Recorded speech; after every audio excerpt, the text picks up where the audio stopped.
This is Arnie 1 Mile. And this is G. And about 38 years ago when we got married, I had made the statement after we discovered that there was such a thing as the Appalachian Trail that when we turned 65 we should hike the trail. And G bought into that idea, but then life happened. Yeah. Sickness, diseases, infirmities, life. physical problems. You name it. Cardiovascular disease Yeah. and bypass surgery. Ongoing cardiovascular disease. Yeah. And for me, back surgeries, chronic back pain. So, let's see, about last February, we're sitting in our recliners at home, which was our favorite place at this point in our lives. And G says, That's like the AT. and I said, wow, really? I mean, are you really willing to work that hard as you would have to work with your cardiovascular disease to climb any mountain, much less these 1,000 and 2,000 and 3,000 foot inclines? And he said, Let's do it. So I said, well, okay, but I'm only willing to go 1 mile. And that's when he decided to call me Arnie1Mile. So Arnie1mileAndG are hiking northbound on the Appalachian Trail. Very, very slowly, little by little, 1 mile at a time.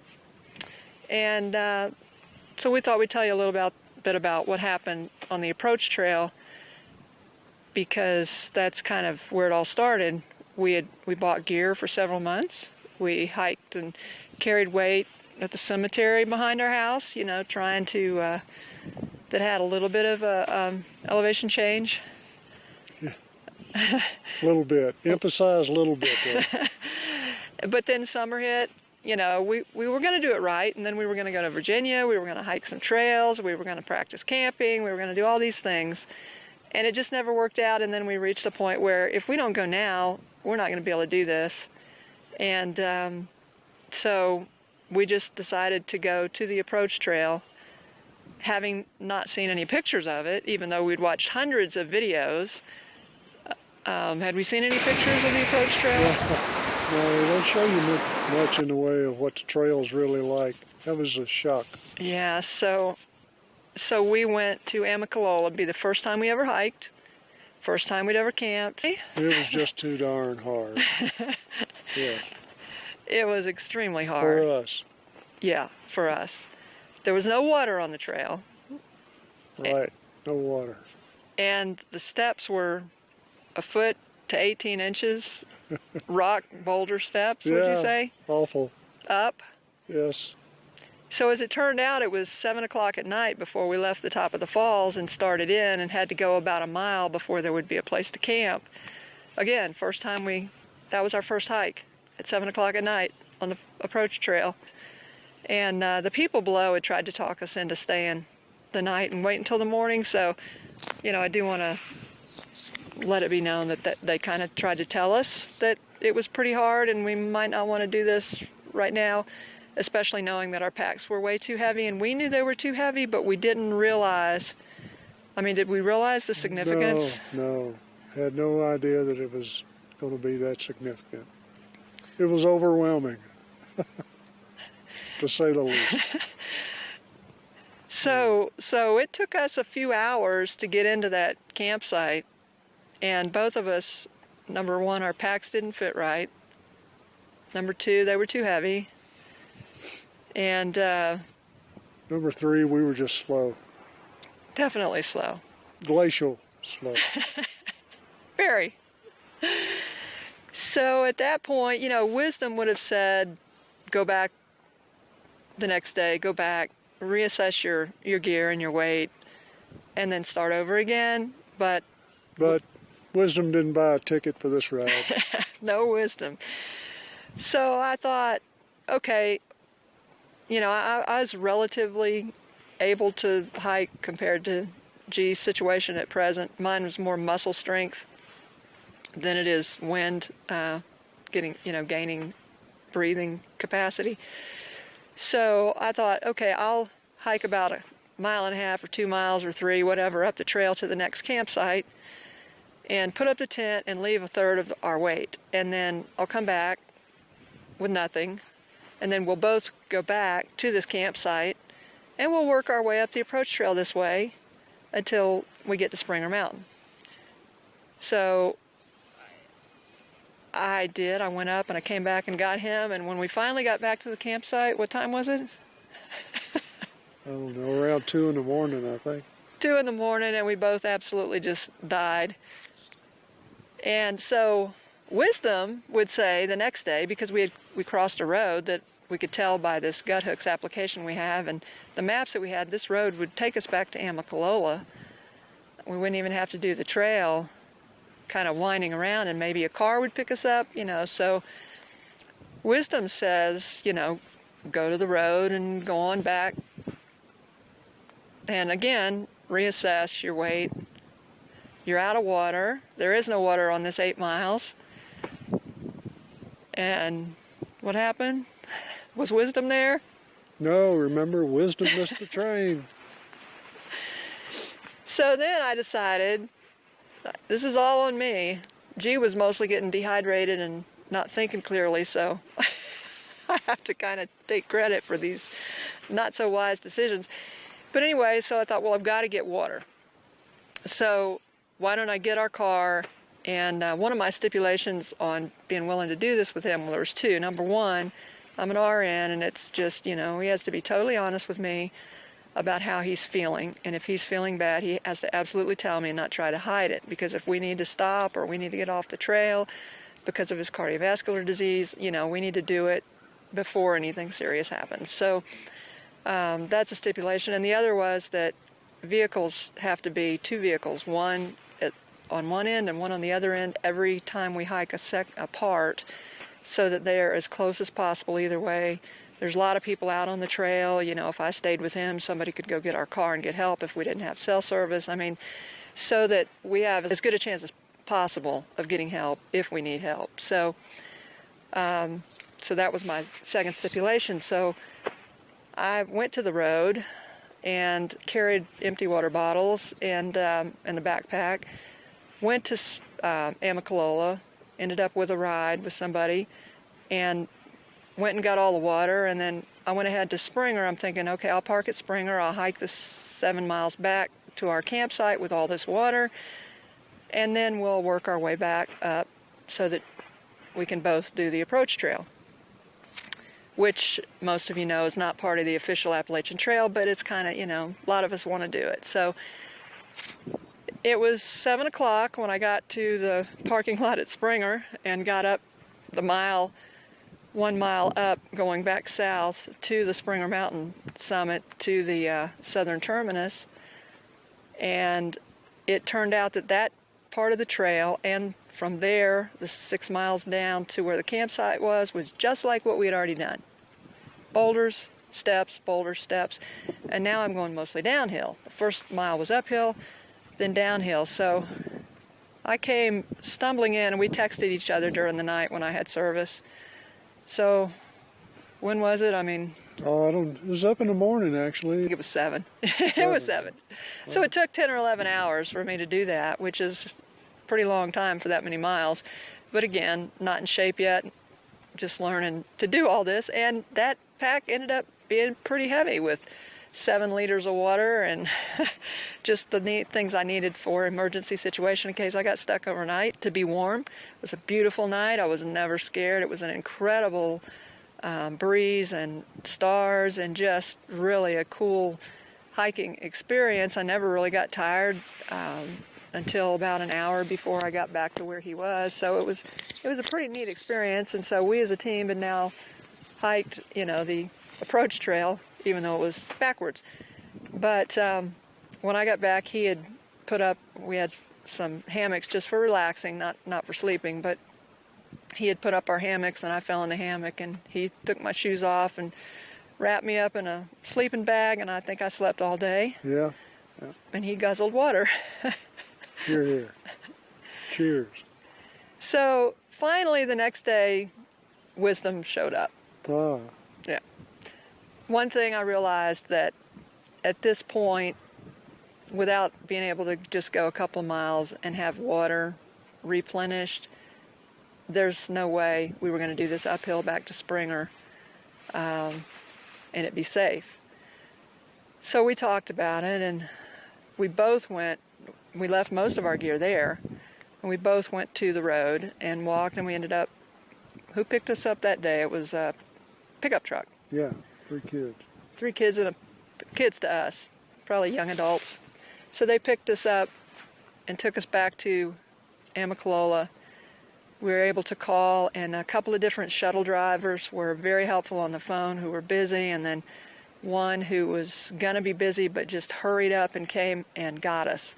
And he took us to Springer, and you remember how he got us there? It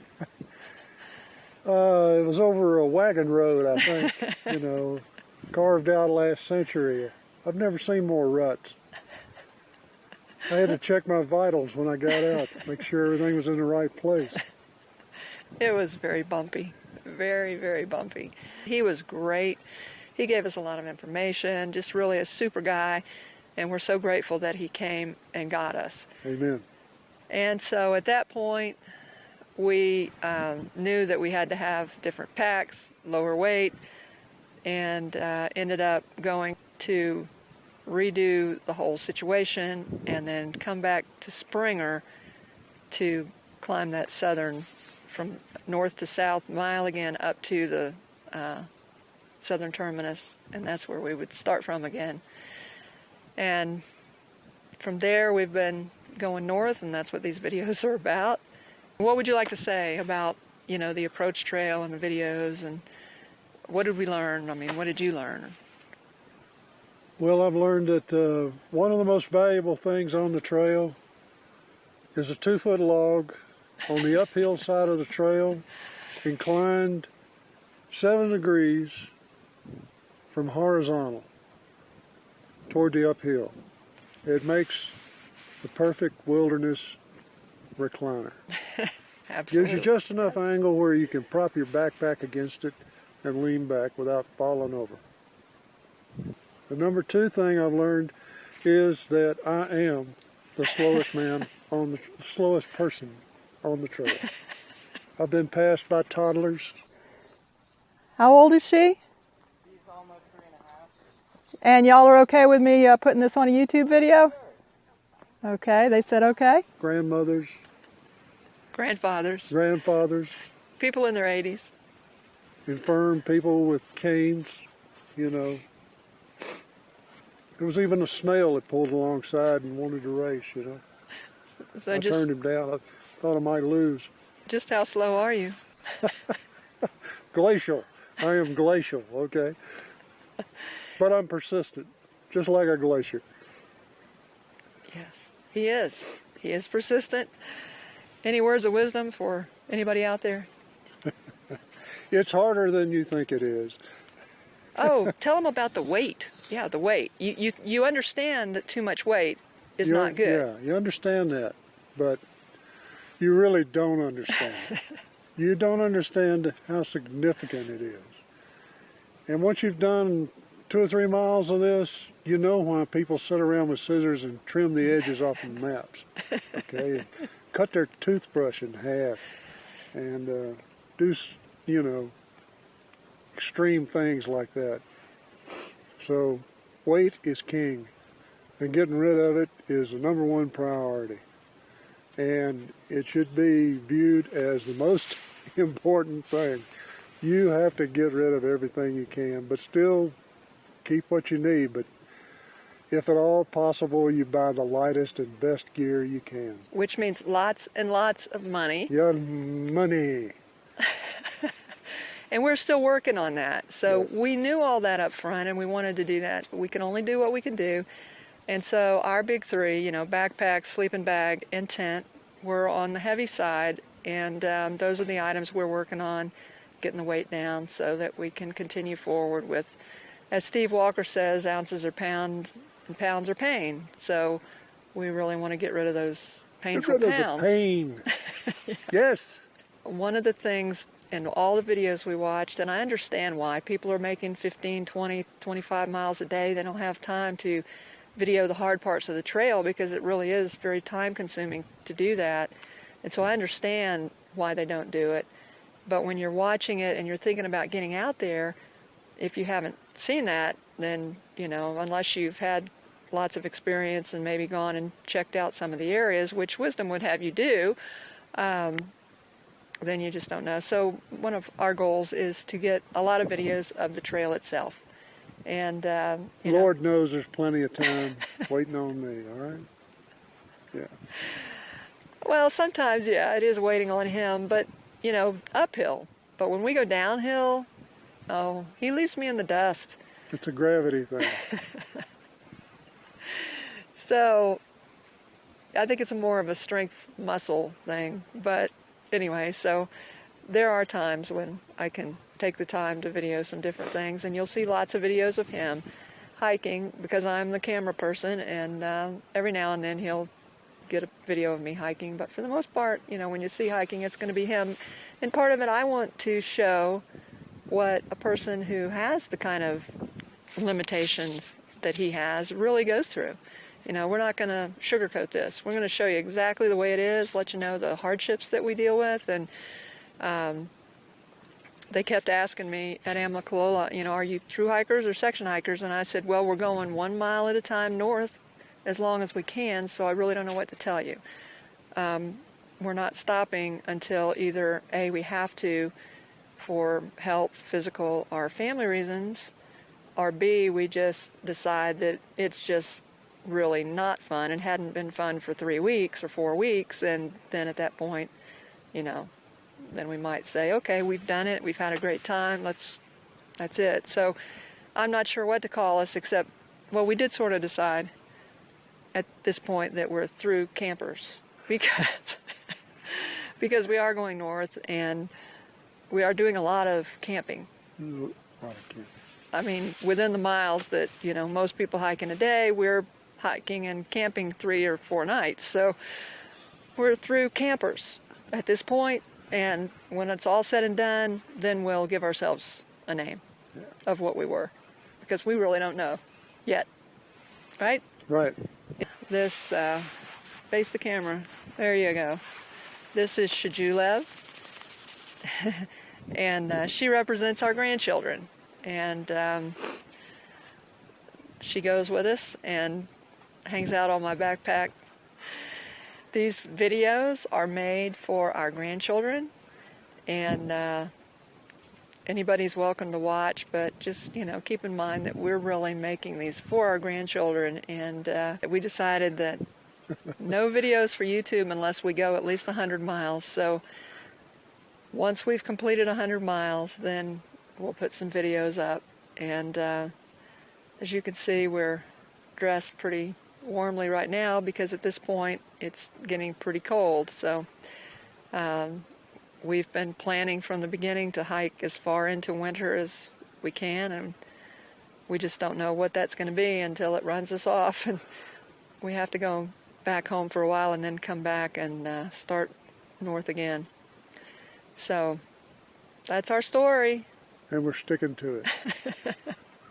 So God bless everyone, and get out there and hike.